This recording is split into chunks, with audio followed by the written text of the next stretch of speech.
Ah! What are they doing? I'm only going to remove the bone spines from the wound. I'm not trying to amputate your leg. Only the most vicious of bandits would make barbed blades like this. The bleeding needs to stop. Hold on a little longer. I've already sent someone to get Dr. Anoa. Once she's here, we can have a better look. Be at ease. You're going to be fine. You'll be better after a few squares of meals. Senor Califator, we've put out the fire in the granary, but there were nothing left inside. I see. I will think of a way to feed us. What of the doctor then? Her legs are not so good as of her age. Did you help her over? Well, she's gone. Then where is... Wait, what? What has happened? She was knocked over by the bandits and hit the back of her head. She's no longer with us. Oh. I see. Senor Silva, are you... Did that hurt? I'm sorry. Please spare of it. Are there any other doctors in the city? Oh, the timing! She's giving birth, Silva! The widow is about to give birth here! It might be because of the bandits' attack, or not. Can we have the doctor see her first? Wait, where is the doctor? Please don't ask. I'm going to check on her myself. Can you do it, though? Yeah. Don't shake her. She won't be waking. Senor, she... The child! Yes, the child too. Senor, you... Clerics, guard the body. We're going to bury them tomorrow morning. Yes, sir. Prepare a burn beast as well. After the funeral, go and search for a Norse son. We must ask him to return, no matter what. We need another doctor. This town needs it. As I recall, she was teaching you some of her craft, was she not?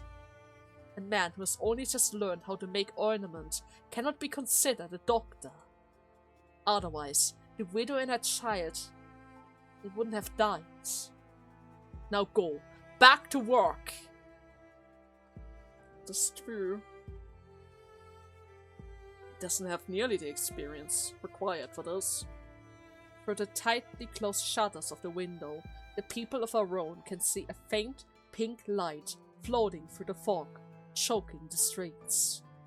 Silva does not know when it became dark. It feels like it was morning only minutes ago, when he was tidying up his robe for the execution. But now, those robes are tainted with blood. Not the blood of thieves or blasphemers, but those of the townspeople.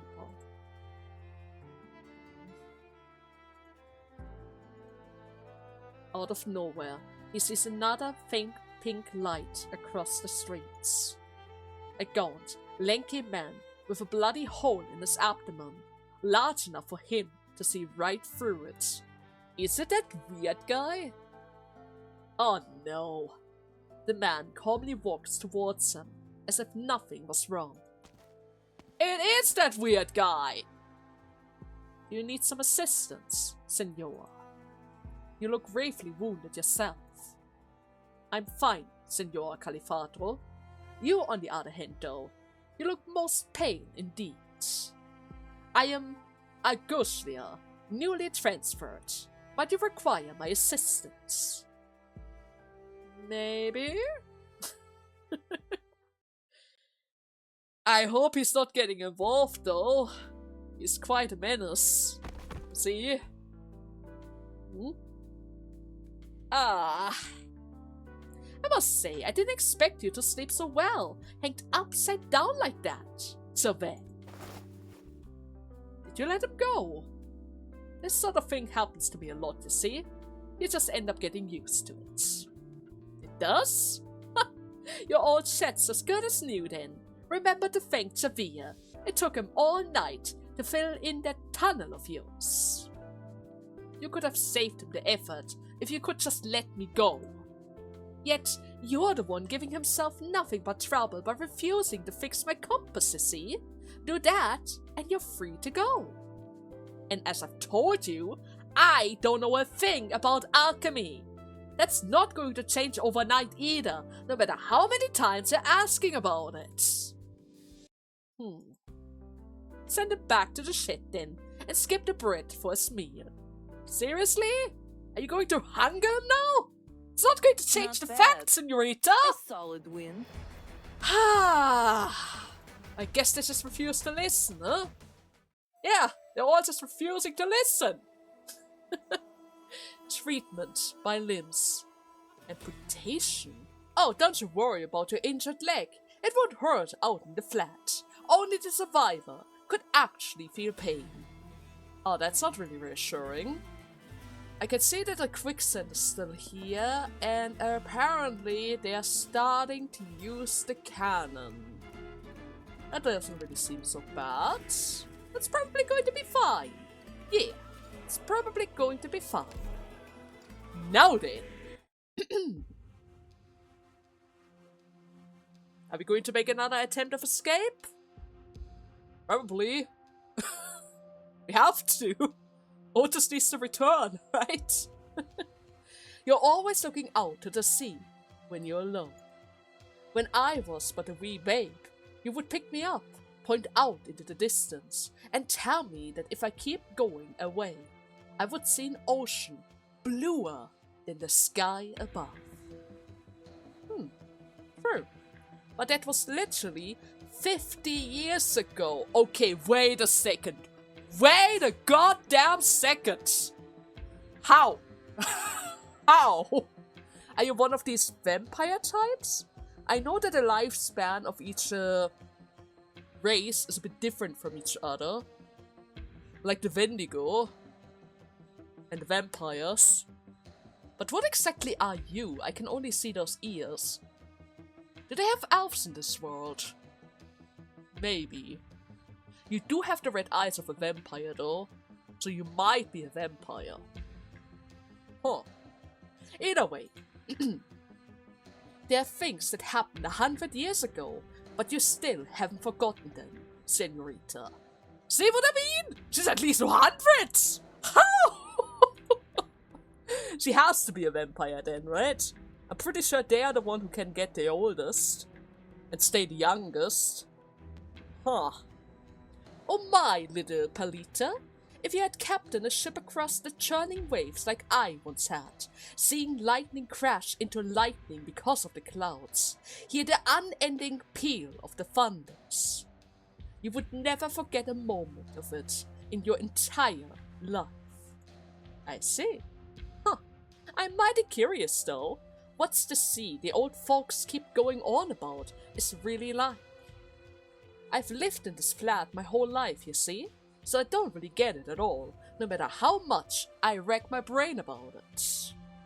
Oh, and before my old man died, he would talk day in and day out about going out to the sea, about how he followed you and Captain Cruz in filling your holds with treasures, so full that your ship would be low in the water.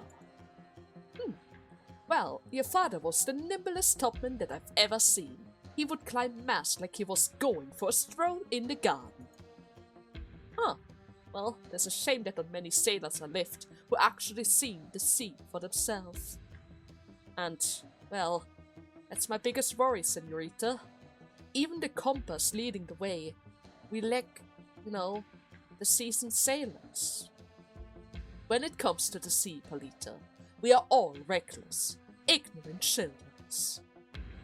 That's true. Nowadays, it's starting to feel like even heading out into the flat is more trouble than it is worth. A little four-beast told me that a particularly astonishing fella has come to Aaron as well, and in the process, cut off nearly all of our trading routes. Huh?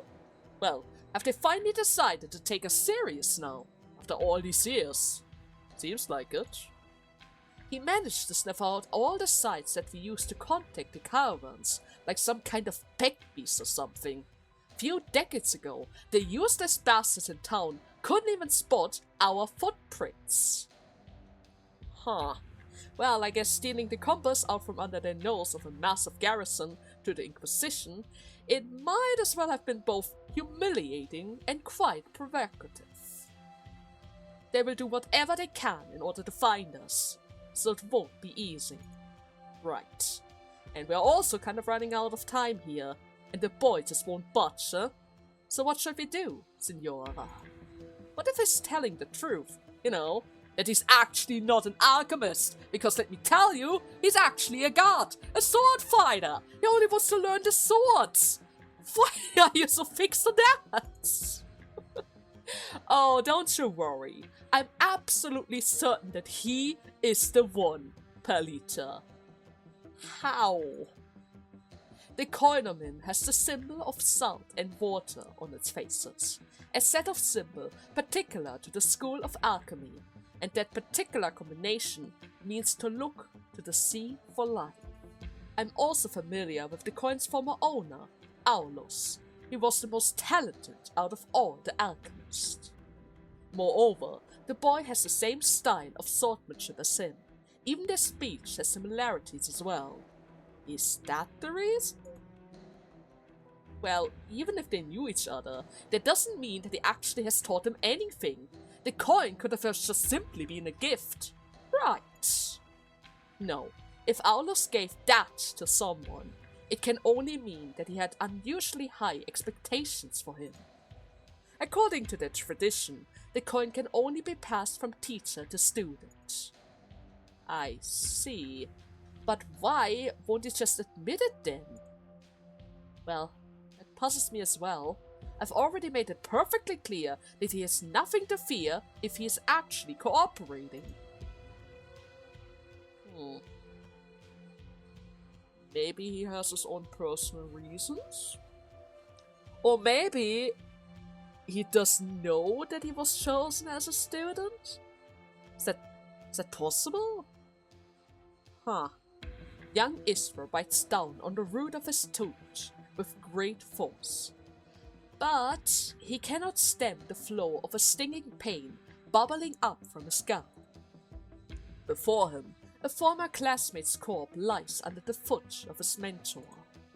The corpse's long cold limbs are lined with an azure mucus that makes him retch. Through the tears in his eyes, a gentle voice like flowing water pierces the depths of his heart. Why do you wipe away your tears, Isra? You just killed her!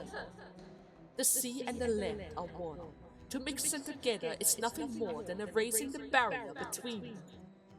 He decided that on his own free will, to embrace the salt and water flowing within his own body, to share all of his existence with us. But please, be not afraid, be not hateful, derisive and lonely. Shut not the windows, bear not the doors, close not your heart. No longer shall there be polluted blood or shameful pain. There will come a day when all will give their all to each other.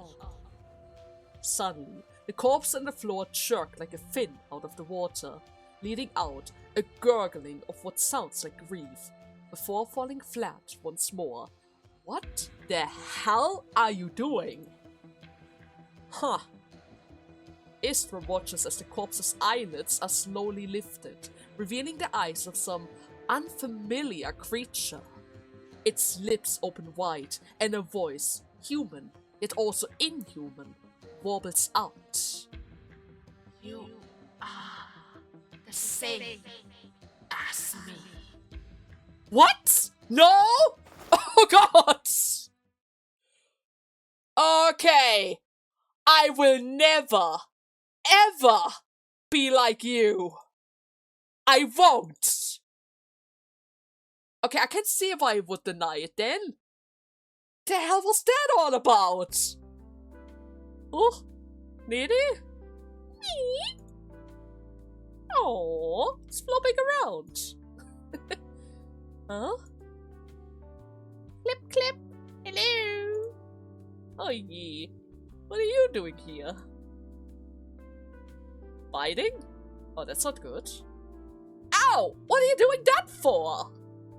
Nene twists around his legs, trying to use its rodent body to cover his foot.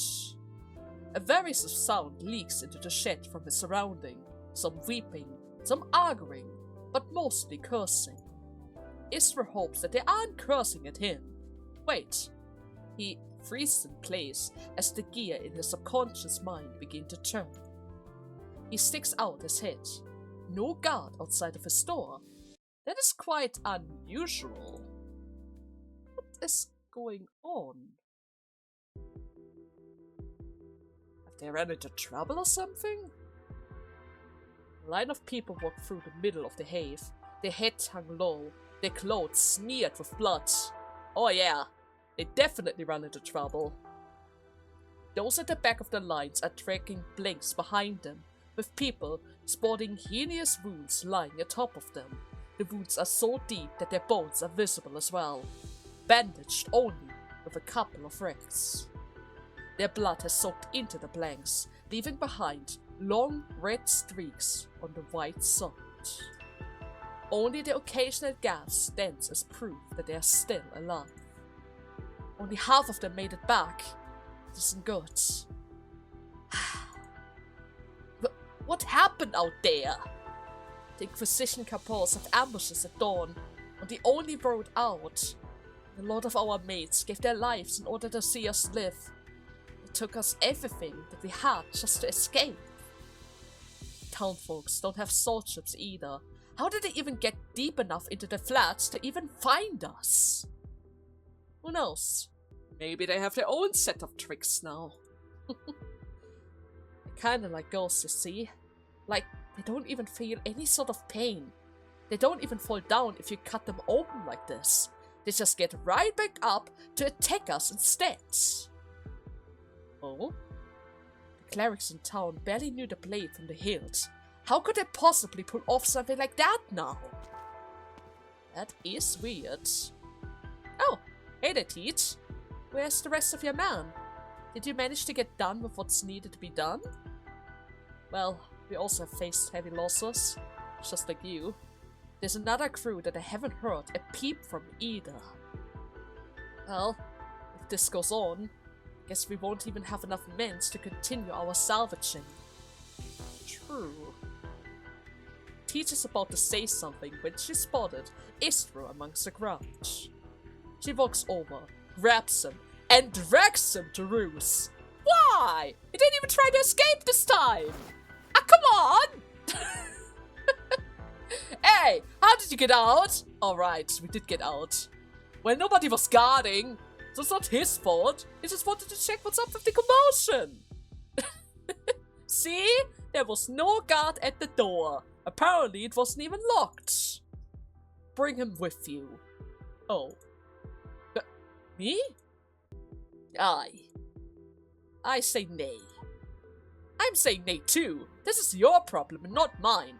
I'm not getting involved in this. If you want to eat, you have to work, Shavel. If not alchemy, then you'll have to offer something else.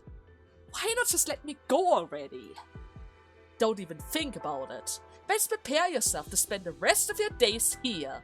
We are sorely low on manpower, as you can see. Please, just stop pulling me. Morning of the day after tomorrow. Roos, you bring the boy here. I will go and tell the boss. Now he's forced to do labor around here. Huh. What is even going on right now? I think he wants to know that as well.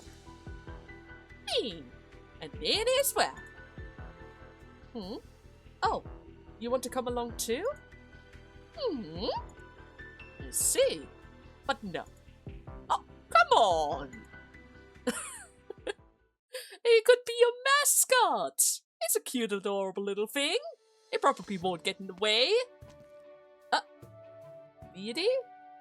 Hey there, put the ladder down here. Alright, Leaf? Leaf?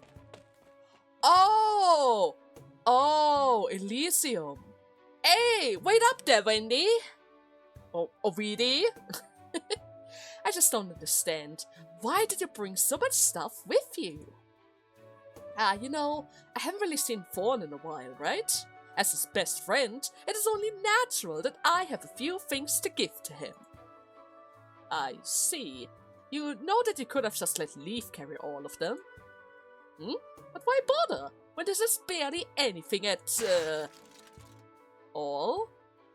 Okay, how much did you bring? Mierda, apparently the box is broken open. Please help tie this stuff up, Leaf. What a big bag, though.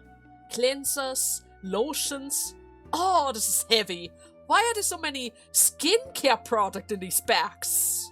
How else am I supposed to protect myself from the scorching sun around here? And don't forget about the salt in the air. I'm not having a repeat of the tragedy from my last holiday. Holiday? Wait, aren't we here to find Thorn after he went missing? This is not supposed to be a holiday vacation. Huh?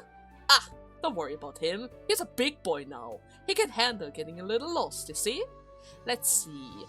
What is in this bag here? Ah, right. My clothes. You really need an entire suitcase full of clothes for one mission. Well, as the representative of Rhodeo Isle, it is very, very important that I maintain a certain image. But wait, so which of these were you going to give to Thorn? Ah, yeah, that package over there. The one that you currently are stepping on. Oh.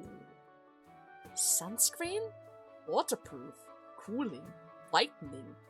Does it really need all of this? What kind of friend would I be if I let him burn to a crisp? True?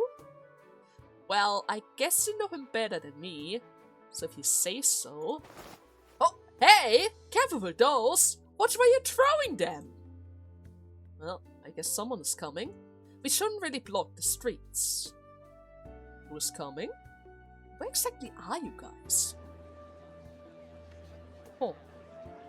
Oh no! Oh! Okay, I think I know where they are. If he's still in the same city. Ha! Will you be holding a sermon for us tonight, Signor Argushio?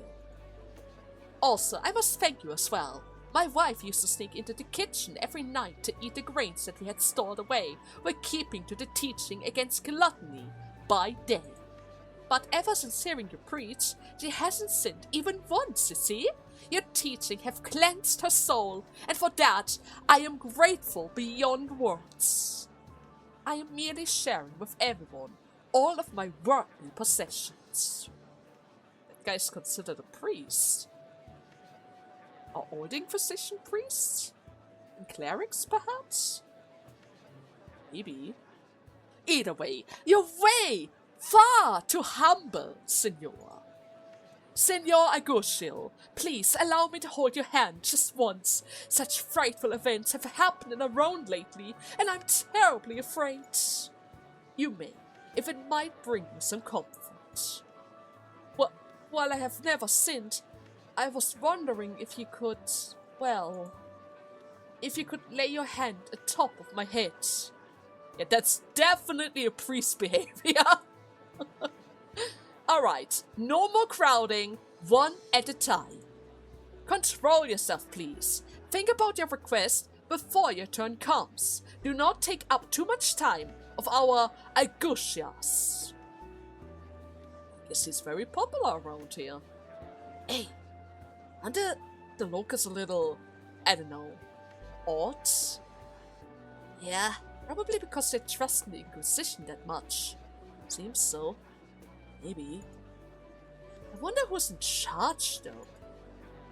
May I help the two of you? Oh, no. We're just passing by. Actually, maybe that would be amazing. What should I call you, amigo? Anastasio is my name. Oh, that's a lot easier to say. Huh. I think I'm going to stick with that as well. Well, this dude is really popular. That's for sure. Everyone who sees him just has to stop and greet him. It's quite weird. Califato Silva is waiting outside. Pray and enter. Ah, thank you. Was he leading the way? The burden of those cursed with charm, I see. I know it all too well, amigo. What? Pardon? Is this man your, no, we're just colleagues. Honestly, I barely know him. Okay. So, how is Silver doing? Well, I'm afraid we do not have what we need to hold a proper reception for you, my guest. The town's granary was recently burned down by bandits, so I'm afraid that we are all going to hunger a bit before the next caravan arrives. Oh, don't worry about that. We brought our own food, so there's nothing to worry about. I'm truly sorry about this. I believe we have yet to formally introduce ourselves, right? True. This is Field Operator Elysium, and I am the Engineer Operator Vidi, both from Rhodeo Arrives Pharmaceuticals. Oh, so you are an engineer then? Yes. Are you familiar with the mechanism behind wind-powered light land ships? Oh. Are we perhaps responsible of them recently acquiring some land ships? Weedy! Why are you building the enemy's land ships?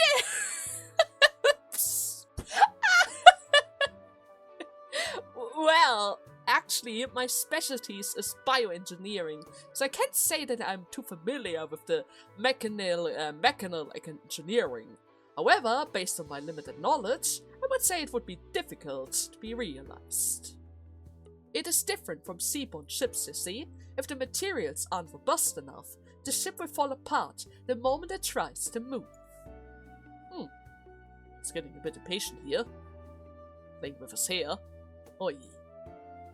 Well, what if we use steel for the keel then? I'm afraid that would make it way too heavy for that. That's precisely why it is difficult to make wind-powered ships like these. Then, would you say making such a land ship is nearly impossible? Oh no, I'm sure someone would come up with a design for that.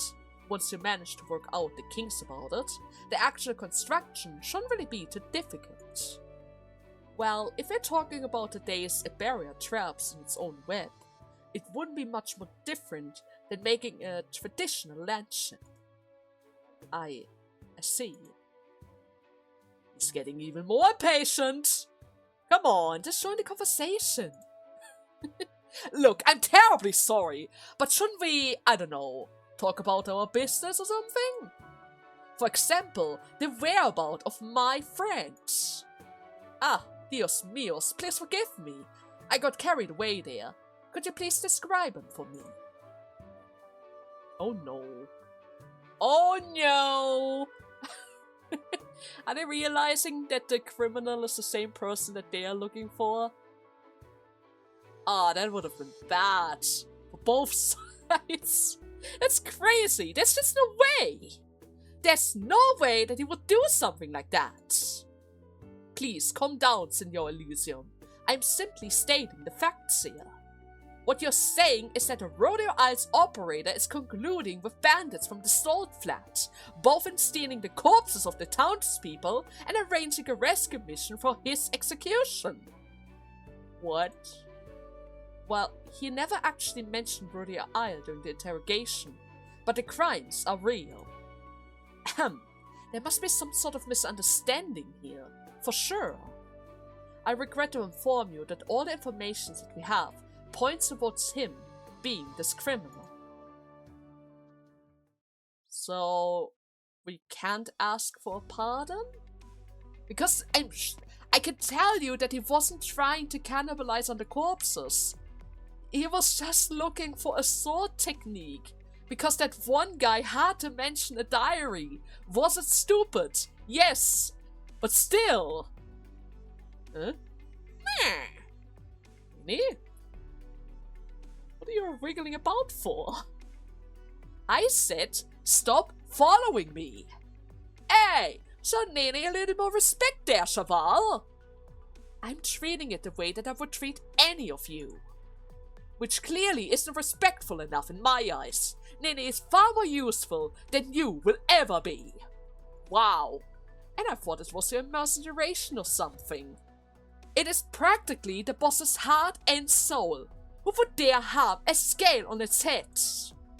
Besides, it got far sharper senses than us out in the flat. How else are we supposed to find anything under all of that salt? What are you looking for anyways? What else, of course? Relics of the Golden Age. Sometimes high-tech curios. Sometimes luxury items or whatever else. Good money, either way. But doesn't the Inquisition usually crack down on these sort of excavations? You know, from the Golden Age antiques? They may not like it, but the caravans sneaking into Alberia surely do. We trade these trinkets for water and supplies. It's beating begging, as you can see. That's for sure. So it's basically smuggling. Yes. Hey, don't give me that look! Do you really think it's that easy, living out here? But you, Cheval, every last one of the materials that we got for you for your alchemy, down to the smallest fin bone, was brought by blood, sweat, and tears of our crew. So think it over, please. If you know that you can do it, then don't waste our booty. What are you even suggesting here? Do a little hoo-ha during your alchemy or something. Show the boss that you failed and give her a reason to back down from this madness. That is true. You could attempt to do that. Yeah, about that. I don't know, can't you just let me go? Also, why not just tell that to her herself? I don't want her to think that we're against the plan, you see. We respect her. Well, I guess mostly we fear her. Fear? Well, I guess she's an amazing fighter. There's better reason to be afraid of her. Oh? Which is? What else does she have up her sleeves? Is she cruel? But yes, Nene. She can't be that cruel. Joanna stops in her tracks, as though she sees something in the wind. Or rather senses something in the wind. She looks behind herself.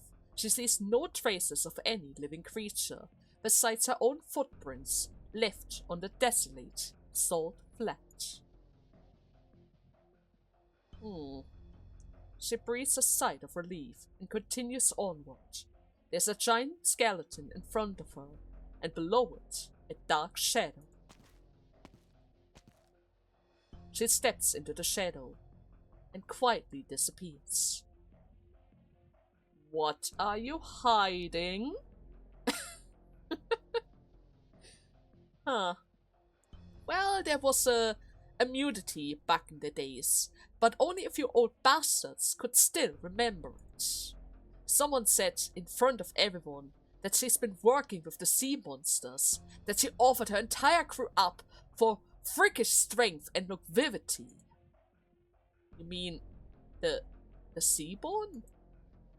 Whatever they are called. At the time, the sea had only just retreated, and the monsters were still running wild. It was thanks to Captain Screws and his crew risking their lives and limb that most of them were cleared out. And Captain Cruz, well, they all died out in the flat. Well, almost all of them. Joanna was the only one to ever come back. And when she did, she took over the entire fleet. Anyone who didn't want to follow her ended up dying instead, one by one, on hunting trips or even during the Inquisitional ambushes. So you say that these are just rumors, right? Even Teach was but a lass when it all went down. So you think that she isn't actually trying to fix the compass in order to help everyone find a way out of this? Perhaps? It could be part of a much bigger plan, you see? Nobody really knows what she really wants. Are you the only one who suspects her though, Senor Russ? There are a few of us. What about Senor Javier then? No, that boy has never doubted her, even for a second. She's taken care of him for so long, you see. He basically sees her as his mother. She took him under her wings after his own mother has died. Those seaborns in the rumors. Have any of the sailors ever seen one? Oh no, not even one. Me! I mean, technically speaking, isn't Nini something of a fish? Huh. Gulp? What? What's the problem now? It looks like Nini has found something. Stow the sail, you scalwretch! Drop the anchor! We are setting down! You heard him? Get digging! Remember to bring your shovels and your sword shovels. Don't even think about running at all. I have someone keep an eye on you. Ah, right, we're supposed to help. It's fine. It's good training, I guess. The problem is you're not stuck in a shack all day, huh? Don't panic if you suddenly notice a missing squad. I'm gonna put her down right around here. And I need to start working on these things, preferably. So I'm going to put my Fang down to start a couple of additional hits. I'll run you through. Oh my god, these things are adorable as heck! How the hell am I supposed to break these things? Well, I definitely have to break them. Wait. For power and glory. Whoosh. Ready to advance. Okay. I'm going to deploy a healer right here. So the thing has a bit of extra help. But they're taking care of this cannon. I'll run you through. Is that guy strong? Oh my god, that guy is strong. Okay. You're going to take care of this by yourself. I'm going to get an additional healer just in case. Ooh. Oh, I don't know about this. I don't know about this. Seems a bit much for him. Actually, seems like a bigger problem. Okay, so they are faster, one hit most of my guys, and create a barrier out of boosts. I'll run you through. Maybe I should catch them earlier. Yeah, maybe instead of trying to break this thing, I should try to catch them earlier. I'm gonna wait for them to drop the boost.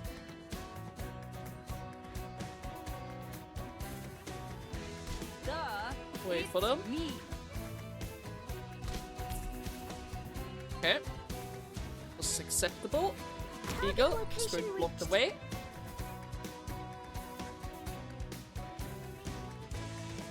She's going to help out my thing. From a safe distance as well. Okay. Guess I don't necessarily need my eagle there. That's alright. Halt! Freeze there! All I really need to do is trigger the barrel early so they can drown in the sand. Yeah, that's all that I really need to worry about. Slowly drowning them in the sand. Ready to advance. In the meanwhile, Melanta is going to try to destroy this thing. She's a little bit stronger than my Fang, right? Yes, she's a little bit stronger than my Fang, so this is definitely going to be better.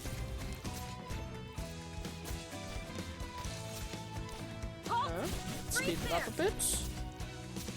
Shay is already ready to catch next barrel. Which is fine. I could try to add another. I don't really see a point in that. Oh. Hey, buddy. Thank you for your sacrifice. Definitely appreciate it. Okay, I'm not entirely sure if destroying these things is a viable idea. 30 freaking K. This is your one warning. How the hell? Level 4 is an additional attacker? Oh, Jay. Thank you, Jay. Oh, freeze there. Appreciate it. Watch out for the Appreciate it. Yeah, this is going to take forever. This is your one warning. What are your orders? Even with her What are attack your boost, I don't think requests? it's going to make a difference. Yeah, I'm running out of time before I can even dent that thing. Ah. Okay, maybe I need to hit that thing with magic attacks. Magic attacks are more percentage based, right? Or the burn effect of Fire Whistle. That is also art damage. Maybe instead of going melee, I actually need to rely on mages. But regardless, I guess it's done for now. So, is that a ship's lock or something? Huh. I see that you recognize that. Of course. Well, it is something Marines used to use to record what has happened on their voyages. So, I guess we've already seen a lot of these things. See, my teacher has taught me many things. Must have had guts to do that. So, are you going to just stand behind me and commentate all day or something? You think it was my idea, Savas? Bosun told me to keep an eye on you. So it's always right next to ya. I'm sure that you can do that without actually, literally breathing down my neck, right? That is true. Oh. Sound. I know that sound. Istra looks around vigilantly, warned by the sound of the salt wind. Behind the sailor, he sees a familiar dent appearing on the surface of the salt. Is it that beast again? Hey! Out of the way! Sandfins is incoming! You protecting him? Oh! Oh! Hey! Do you got fin shit for brain or something? Oh, that's adorable! Is that the child version of the big thing that was haunting him? Maybe. Meep! You shoved me aside for this? You think it was one of the giant Sandfins or something? Maybe? Hey, shut up! If it were, the whole ground would be shaking. One of these small fries just leaves a little dent, and that's all. Besides, they're the same sort of critters as Nanny. What's it gonna do? Cuddle you to death or something? What's that crazy border even needs from a guy as stupid as you, anyways? Me? Oh. Oi. Wait a second. Are you saying that they are the same species? How? Oh, there's another one. There's more than one variety of Sandfins out there. Yeah, about 10 or so types, big and small. Some of your sails are made from leather as well. Are they perhaps from Sandfin hide? Yes, we also use it for tent. And the meat that you're hanging out to dry outside is also... Yes, Sandfin meat.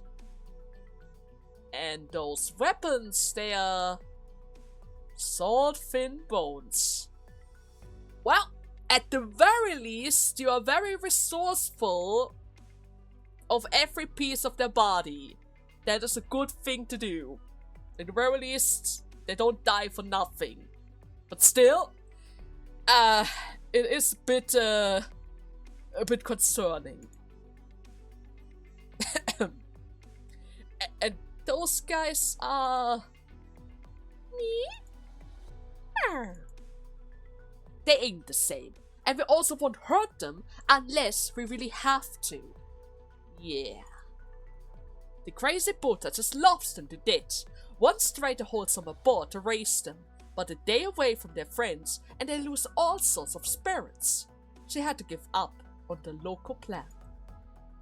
Then why exactly is that one part of the crew? Me? Nene was abandoned by its mate, you see. It couldn't keep up with them thanks to its weak body. Lucky for it though, she went and picked it up.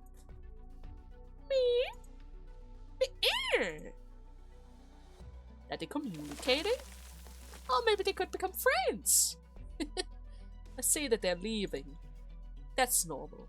They don't usually stay in one place for too long. One after the other, the Sandfins drill into the salt, speeding off into the distance. The tracks lace and intertwine, leaving the salt surface looking like a cracked mirror. Their fascinating Istro, he climbs up on a ragged rock, hoping to get a better look at where the cracks were heading from a higher vantage point. Can you follow them? He stands at its peak, and to his surprise, he sees an immense gash barreling towards them, swallowing up any salt reefs and skeletons in its path. He then realizes that the Sandfins aren't actually leaving. They were fleeing. Oh! Nene! It runs! Oh no, that's definitely not normal. Wait, did you see something? Move! Quickly! Now it's the real deal! The big one! Oh god! In an instant, the ground splits into a gnawing maw, threatening to devour the two as they sprint away. Kesko stumbles as he tries to flee, the collapsing earth grabbed at his ankle. He screams in terror. Istro grips hold of his arm, but he soon finds out that he's powerless against the nature's brute strength. Just as the two are about to be swallowed whole, the collapsing miraculously stopped. The sailor's lower leg is wedged tight between the shattered earth, now nothing more than a bloody, mangled mess. The hell is going on over there? We might need some help! The salt split open. I think someone fell in. Go have a look then, quickly! Yeah, we definitely need some help here. What? Well, I guess I'll be going now. Otis? Get back here, you Capolo! Don't even think about running! Please, don't leave me behind. Not like this. Not by myself. Well, your crewmates will be over here soon. You're probably going to be fine. But where are you going? Oh, he's biting on his pants. I'm not really sure yet. Somewhere where you can't find me. No, please. You can't go. Well, a perfect opportunity, I would say. Bonce's order. I have to keep an eye on you. Well, don't you worry. Nene is on the case. Nene is on the case. Nene is not going to leave him. Oh? I haven't been here to see you for a while. All is going according to our plan. Yes, we're taking a few risks there, but they're worth it. Soon, we will set our sails once more and return to the ocean's embrace. Are you happy for me? Oh, what was that? The sound of metal scraping against stone echoes out from the cave, followed by a slender seaborn swiftly slithering its ways out. It forms warp and twisted. Each of its tentacles is wrapped around a weapon as their point and edges drag across the stone walls. They keen and wail. It slowly approaches the Sandfin meat and slowly eats away at it still. Its eyes are fixed at Joanna the entire time.